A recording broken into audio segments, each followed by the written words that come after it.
Hello! My name is Callista, and welcome back to Danganronpa Trigger Happy Havoc. In the last episode, we were about to get started on El Profesor's class trial. Now, before we get into that, I would very quickly like to go over, my theory as a whole. I've kind of been theorizing in parts for this trial, so very quickly I would like to go over the timeline of events as I believe they went down, and then we will be getting started on the class trial, okay? So, first things first, I am convinced that Junko Enoshima is the mastermind.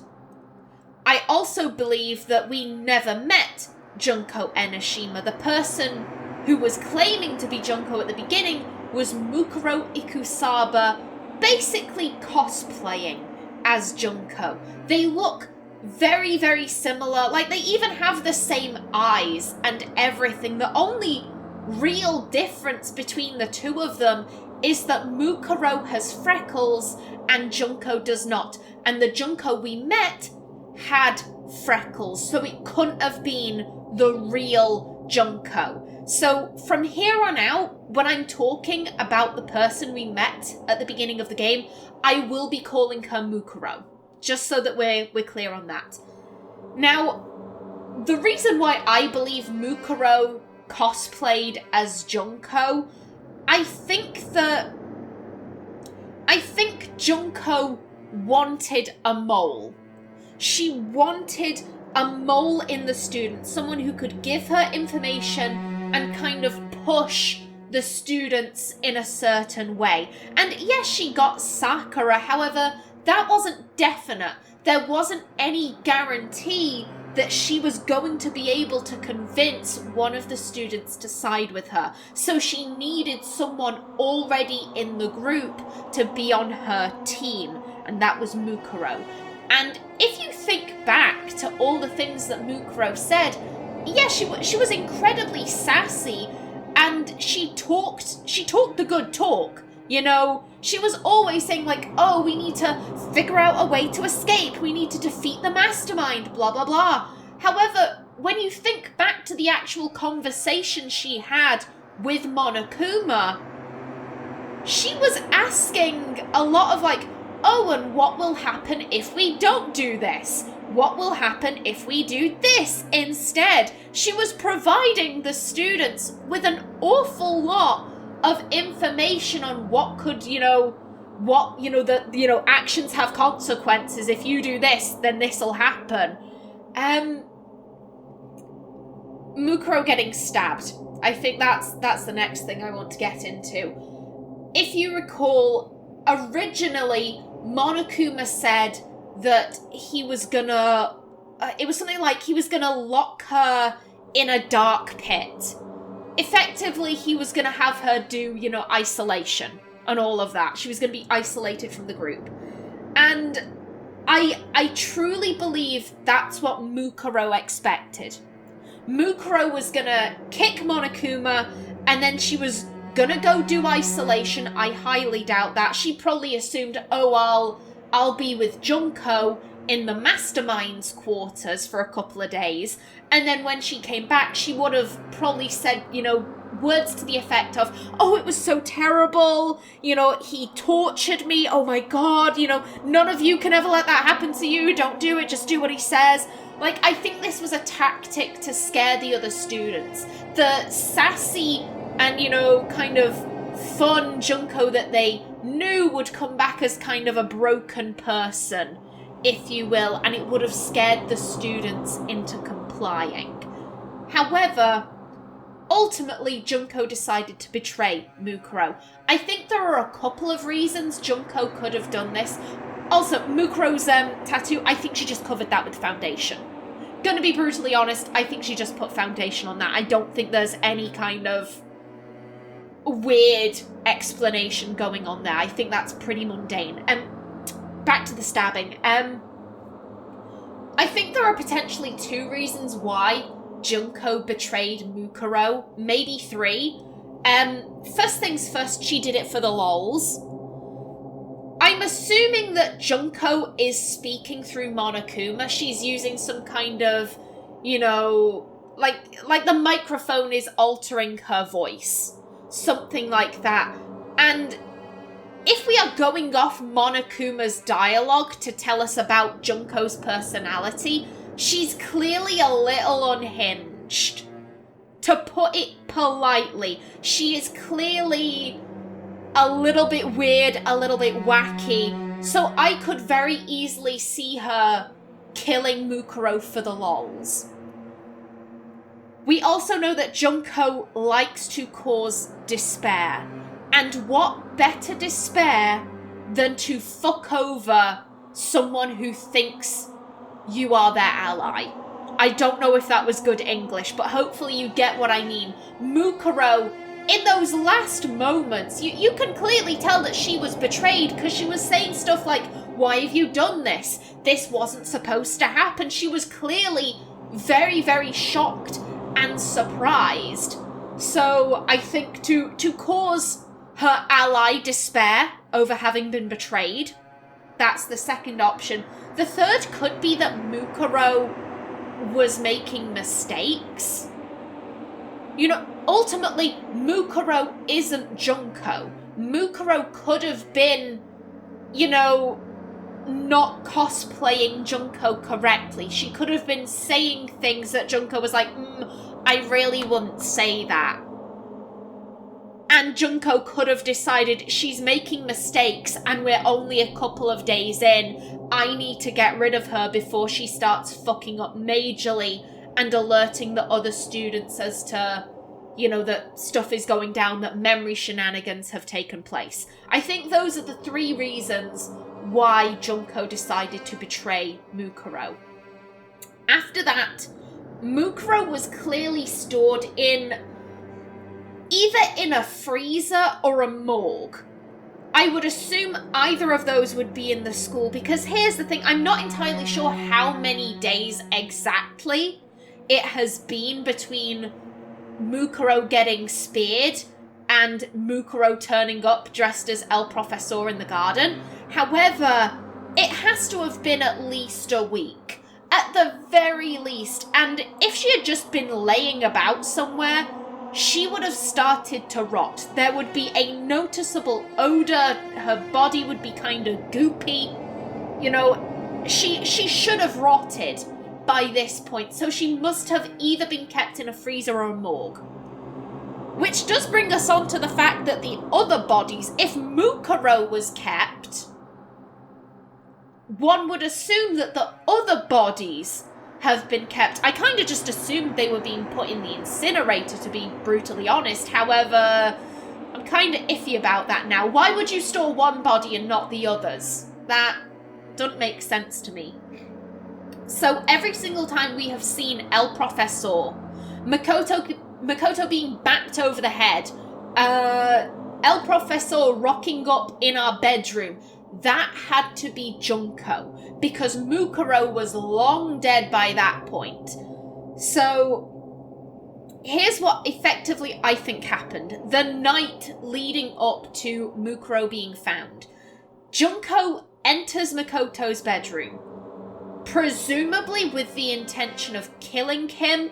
I don't know. Bearing in mind that Junko is technically a student. Yes, she's the mastermind, however, she's also a student. So she is a participant of the killing game. She isn't breaking any of her own rules by attempting to kill Makoto. Now, I'm going to be honest, I don't think Makoto fought her off. He was laying down, he was disturbed from sleep, he had a fever. I don't think it is possible that he got up and fought her off. That doesn't make sense to me. I think Kyoko probably came in and attacked Junko before she could kill him. And that scared her off. Kyoko... I don't know where Kyoko went after that. However, I think, potentially, without Makoto dead, Junko decided, I am going to use a body I do have then. I'm going to use Mukuro. So she takes Mukuro to the garden, dresses her up in the mask and the lab coat, all of that, covers her with tarp, so that when 7:30 rolls around, the top of the tarp gets covered in mud and water, but the body stays dry. Afterwards, Junko removes the tarp, covers the lab coat with chicken blood, sticks the knife through it, and then she hides the tarp in the shed, and then she leaves. Students then find the body, it explodes, I think that was it. That was the last thing I wanted to talk about. The head wound. I have no fucking clue what that is about. Because Junko had to have died from the spears, right? Not Junko, excuse me, Mukuro. Mukuro had to have died from the spears, and I don't seem to remember her getting hit over the head. So I'm wondering if maybe Junko did that to try and take attention away from the stab wounds. Because the stab wounds all over the body, that is very distinctively Mukuro. Do you get what I'm saying? If everyone saw those stab wounds, there is the potential that they'd go, hold up, those look like the stab wounds that Junko had. Wait a minute, is this Junko? Huh? Like, there's a pretty good chance that people would figure it out, so I'm wondering if maybe she hit Mukuro over the head to try and disguise that fact, because that's probably also what the knife was. You know, the knife and the blood to disguise the fact that she was already dead from the stab wounds. So maybe she kind of went doubly hard and was like, okay, I'll also hit her over the head as a backup plan for if they realise that she didn't die because of the combat knife. And that's where the arrows and the wadded up duct tape come in, because if you kind of clump those arrows together and sticky tape them up, they're about the width of a pipe. And they're titanium, so they're strong as well. Like, that's how I think this went down. I'm very confident on my Junko is the mastermind, Mukuro was pretending to be Junko. I am very confident in that. Where I start to lose confidence is with the head wound.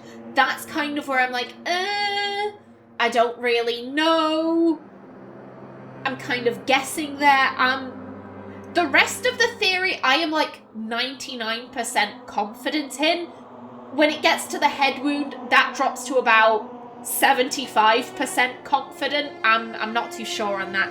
Okay, now I have talked your ear off for long enough, so let's head on in. God, look at how few of them there are, Jesus. Whoa, Byakuya and Makoto showed up together. Where the heck have you two been? You just disappeared without a word. We were investigating, of course. How could you not figure that out by this point? Makoto's ranked high enough for you guys to go off together? Just the two of you? Huh? What? Are you jealous? Hey. Or are you making up some kind of creepy fantasy for yourself? It is probably the latter. I'm not gonna lie though, at this stage, if the game decided to start shipping Byakuya and Makoto, I could get behind that. I'd be like, this is fine. If the game starts shipping Makoto and Kyoko, I will be extremely pissed off. However, by this point, I'm like, Byakuya, I don't like you, but I don't hate you as much as I did, so that ship can go. Kyoko, Makoto, no thank you. What? Stop talking and brace yourselves. He'll be here any second. Any second. He could show up at any time. When I imagined what was about to happen, I immediately tensed up and prepared myself. But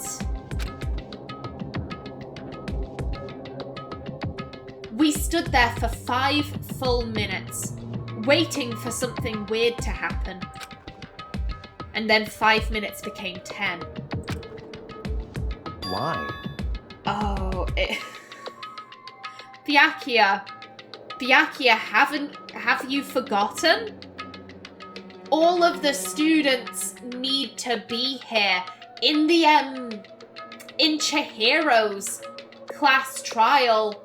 Monokuma went and dragged Toko from her room so that she would be there for the class trial.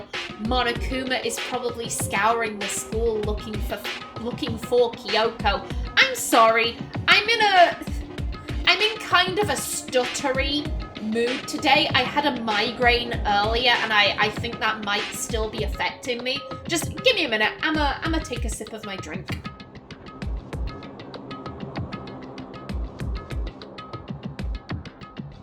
Okie doke, that's much better. What's going on here? Why hasn't Monokuma shown up yet? Could it be? Maybe he died again? What should we do? Should we keep waiting here or... Or what? What? Jesus! No! Did I scare you? Come on. I demand an explanation. Why did you waste my time and make me wait like that? What? I made you wait? You've got it all backwards. You're the ones making me wait. Huh? In other words, I'm waiting for everyone to arrive. We can't start till everyone's here, now can we? What are you talking about? Everyone is here. We've all been waiting for you. Sorry, but you're wrong. But I've been waiting 10 minutes now, so it's okay if I punish the one making us all wait, right? If we all agree it's a violation, I'll arrange a punishment right now. Speak of the devil and he shall appear. If it's me you're waiting for, I'm right here. When we heard that voice, we all spun around to look. Hey. I'm here, and no rule's been broken. Kyoko! ah, Kyoko! You're still alive! No! That's a ghost! Stop talking! If you want to fight, do it at the class trial. You need to save some of the fun for later, right? What? But is it okay that there's no particular penalty for being late? Byakuya, why are you pushing this? Is that right? I made it here just fine. What school regulation did I violate? Am I wrong? You're so selfish, so spoiled. You're right, there's no penalty officially, but I bet you'll be sorry later. shing! No, I'll make sure you're sorry later. Anyway, hustle your butts onto the elevator. I'll be just one step ahead of you. When Monokuma was gone, we all rushed up to Kyoko. Kyoko! Ah, so you really didn't die? Indeed. Of course I didn't die. Thank God, I'm so glad you're okay. Perhaps, but that's not necessarily a good thing for us. Oh, Byakuya has a point. Most of the students thought it was Kyoko who was dead, and now that she's here, they're probably thinking, well, who the fuck is left? Who is left? So practically everyone is going into this trial not even knowing who the victim is. That's not good. That's not good. Huh? He's right! Now we've got to deal with a ghost! I told you stopped talking! Let's go. Come on, let's just go. Whatever we need to discuss, we can do it during the trial. Without ever looking directly at Kyoko, Byakuya stepped into the elevator. Master, wait for me! Good call. Who knows what might happen to us if we take too long? But I'll be happy when this trial is all over. One after another, everyone piled into the elevator. But I couldn't help myself. I had to talk to Kyoko before the trial started.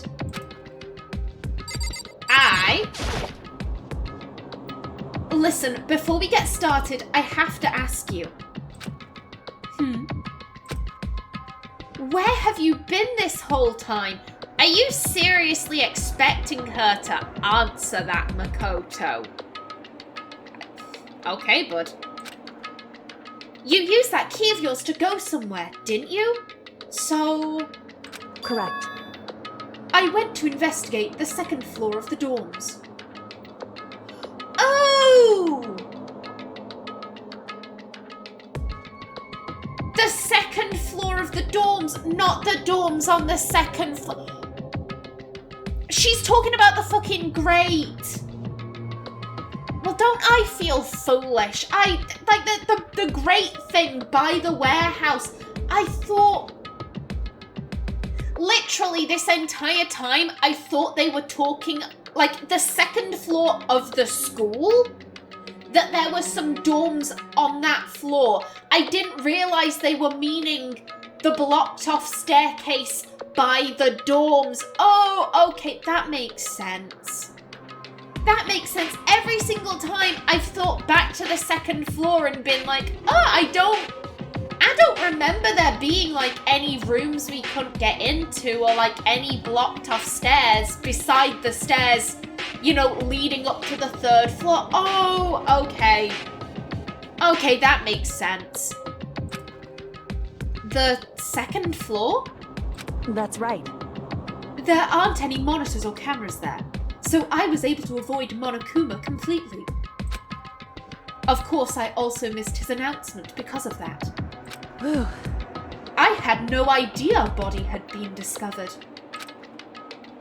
Then, when did you find out? So... Just now. I finished my search and came back down, just in time to hear the class trial announcement. I took some time to go over the crime scene first. I can't go to a trial completely uninformed, can I? So that's why you were late. However...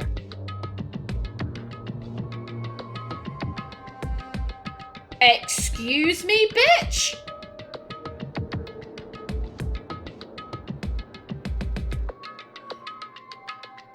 I wish you could see my face right now. I don't trust this. I don't trust this. I feel guilty for saying that. I hate Kyoko. Let me be brutally clear. I fucking hate this bitch. I can't stand her.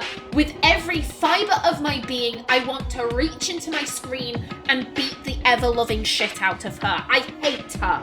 I despise her. However, I have been told she gets better. Just wait. Just wait. She improves at the end. So part of me is like, okay, I hate her for now. However, I am open-minded to the idea that she gets better. I am waiting. I am waiting, not so patiently, for her to improve. And, you know, if if she improves, if she has an amazing scene, then I am more than happy to say, you know what, I was wrong about her. She was a bitch for like 90% of the game, but the last 10%, she was so amazing, I like her again. Like, I am willing to do that. I am waiting for that. So that part of me is like, oh my god, maybe this is the beginning of that. She's apologizing. It's for something that no one cared about, except for Byakuya. Like, aside from him, no one cared about her keeping us waiting, but she is apologizing. That is character development. But the other part of me, the spiteful, bitchy part of me is like, I don't trust this. I don't trust the fact that she is being so open with us. I don't trust the fact that she is apologizing. I'm confused. I'm really fucking confused. I don't know how to feel about this. I'ma just wait until the conversation ends and then I'll think about it. I'm sorry I kept you all waiting. But if you were on the second floor of the dorms, then that's what the key you found goes to? Wrong. Actually, to be precise, not quite. In other words, I used Monokuma's secret tool, which can open any lock in the school. Did you just pull that out of your arse? Where did you get this? This was never mentioned before. What? Makoto is just as confused as I am. Kyoko's account has been added to the Truth Bullet section of your handbook. Just a second. Hey, what are you two doing? Hurry up before we get in trouble with Monokuma. Makoto. We can go over all the details after we get through the trial. Okay, Makoto? She's offering to share information. I feel like I should be happy with that. However, all I feel is dread, because I don't trust this. Right now, I just want to focus on surviving our current situation. It would seem... Because this is probably the single most crucial moment so far for me. What? Girl, the trial is important for all of us, because if we fail, we all get executed? For her? That's a strange way to put it. The class trial is important for everyone, right? So why would she say it's a crucial moment for her? Goodbye. Well, if that's all.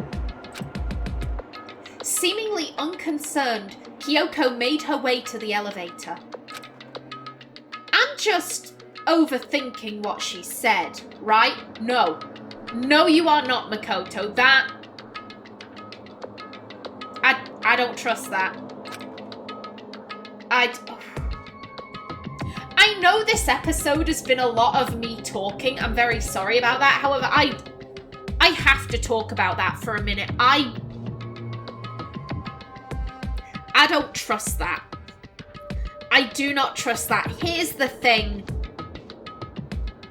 Historically speaking, the only times Kyoko has been open and honest was when she wanted something. Think back. Think back to every single time Kyoko asked Makoto to do something, either immediately before or like as a little reward for doing her bidding. Kyoko gave Makoto some information. So the fact that she is being open and honest with us now, just based on her pattern of behavior, and I know I hate her. I'm thinking objectively here. I am removing my emotions from the equation. Her pattern of behavior says she is open and honest when she wants something. When she wants Makoto to do something for her, suddenly she's very open with him. And I just aware that the game is getting close to its ending. The conclusion is going to be coming sooner rather than later. And so, as I have been told many, many times, something happens with Kyoko and she gets a lot better. There is some incident or whatever, and she starts to improve towards the end of the game. Now, I've known people like Kyoko, if I'm being brutally honest, and my fiance pointed this out to me, in terms of my temperament, out of all of the characters, I am most like Kyoko, and I do not enjoy saying that, but it is unfortunately true. Kyoko believes that she can do everything by herself. She doesn't need help. Like, when she needs help, then suddenly she's like, oh, let's be a team, blah, blah, blah. But if she feels like she can do something on her own, she is very quick to dismiss the other students. The only way that will change is if she has a breakthrough moment. Something needs to happen to her to the point where she goes, you know what? I couldn't do this on my own. I thought I could, but I couldn't. Hey, guys, you're all ultimates. You all have skills that I don't. Let's work together. Something like that needs to happen. Now, that could have happened off screen. I would be extremely disappointed if it had happened off screen and like this is the beginning of the Kyoko redemption arc. I don't know, but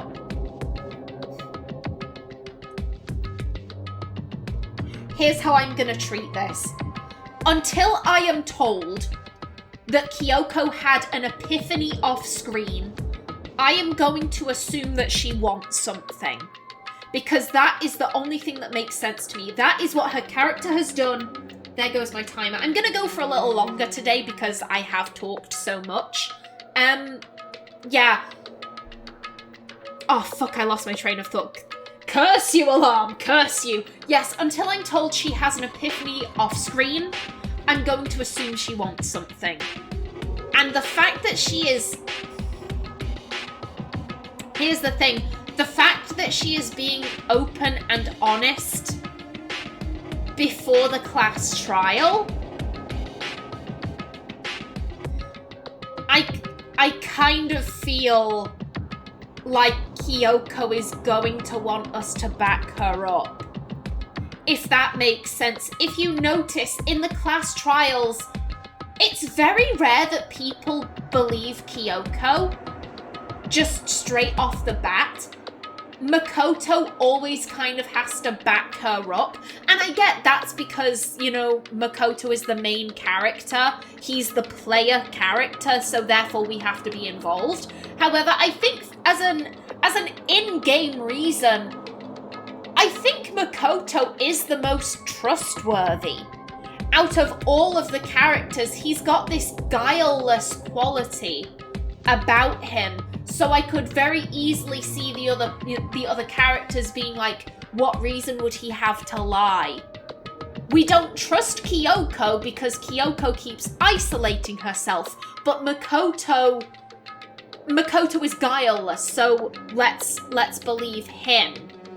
So I'm wondering if Kyoko is gonna try to get us to back her up on something that maybe we know to be a lie. Or maybe that's something, like, we're like, oh, we have no evidence of this, but we should back her up. I don't know. I get weird vibes from that. I do know that we have to fail one of the trials. And considering there are only 6 chapters, it either has to be this trial or the next. I know that something goes down. I don't know what. That wasn't spoiled for me, but I do know that we have to fail a class trial to continue with the game. I don't know. I have such a bad feeling about this. Being the last one left, I stepped into the elevator. and the doors slid shut.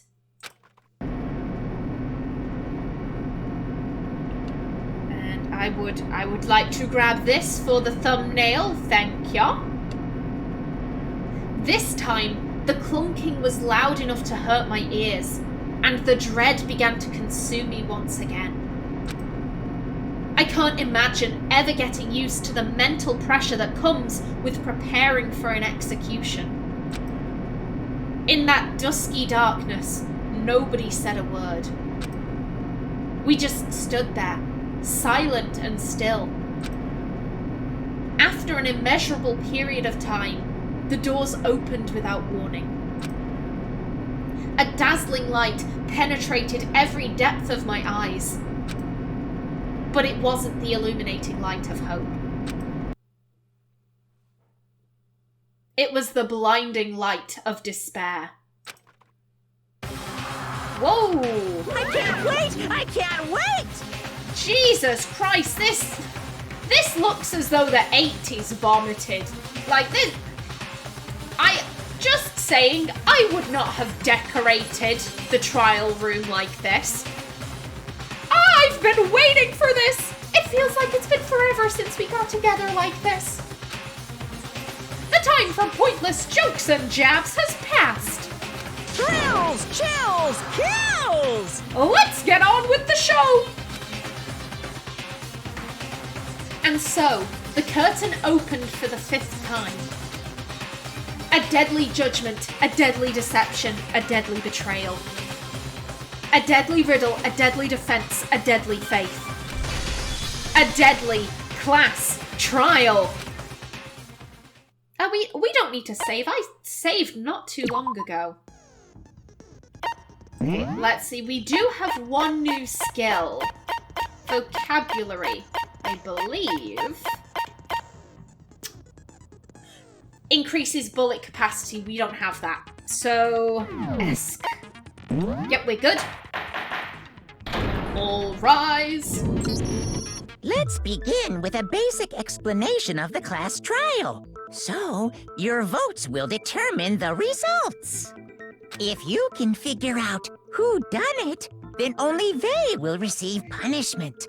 But if you pick the wrong one, then I'll punish everyone besides the blackened, and the one that deceived everyone else will graduate.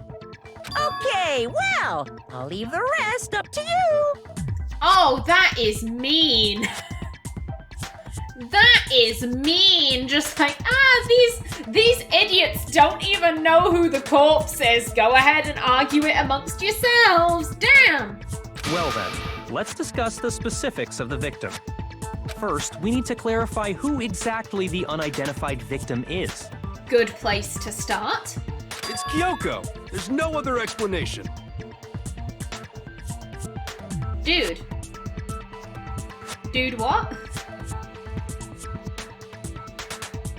Okay, Hero. Okay, you... Hero somehow always manages to surprise me with just how dumb he can be. Hero! But Kyoko's standing right there. Thank you, Toko. Thank you. No, that's a ghost! Oh my god. Even Kyoko's just like, this bitch! What? But she has legs and stuff. Well, that's just because she's like the latest evolution in ghost technology. There's a limit to how much ridiculousness I can tolerate. Okay. So I just have to prove that the corpse isn't Kyoko, right? They're not gonna make us do that.